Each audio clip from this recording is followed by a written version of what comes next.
2019 buwan ng Pebrero, matapos durugin ni Casimero ang dumayong hapon at naging kasparing partner ni Naoya Inoue na si Kenya Yamashita sa ika-6 na round. No? Another nice uppercut. Oh, Wala na. yep. No? Another nice uppercut. Oh, Wala na. yep.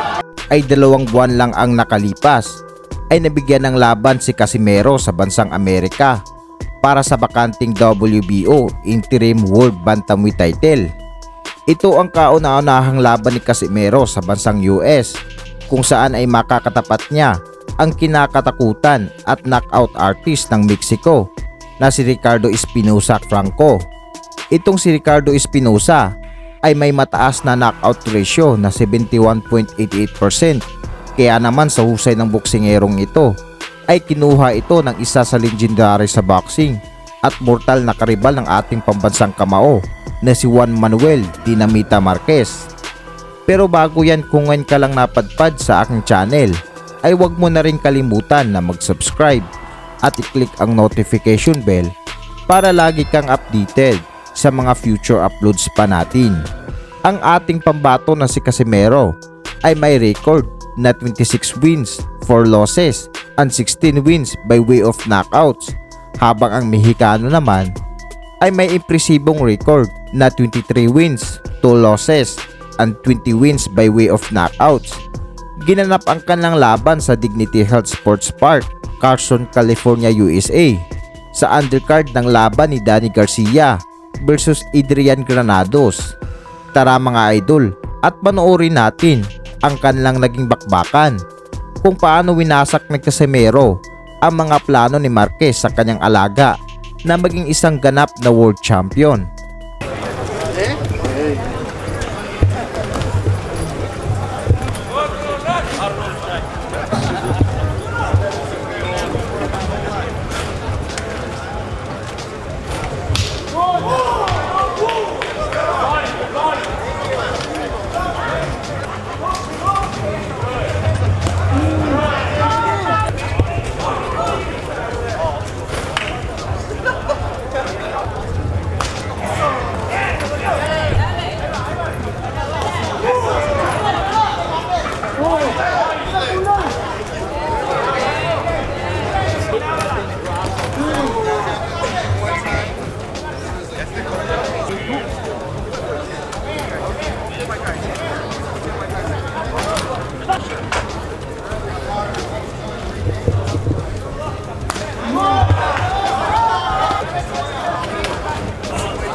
Sa ika-6 na round ay napabagsak ni Casimero ang Mexicano nang tamaan ng sulit na kanakamao ni Angas at bumagsak ito sa lona at agad naman itong nakabangon.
Sa panghuling round ay bumagsak uli sa ikalawang pagkakataon itong si Ricardo Espinosa nang tamaan ng kaliwat kanang kombinasyon ni Casimero at agad naman itong nakabangon. Nang nagpatuloy ang kanilang laban ay hindi na nagsayang pa ng oras si Casimero at pinaulanan niya ng mga malalakas na suntok, kaya dito na itinigil ng referee ang kanilang laban. Wagi ang ating pambato at nasungkit niya ang WBO Interim World Bantamweight title. Sana'y nagustuhan nyo ang video natin ngayong araw mga idol at maraming salamat sa patuloy na sumusuporta. So hanggang dito na lang tayo mga idol.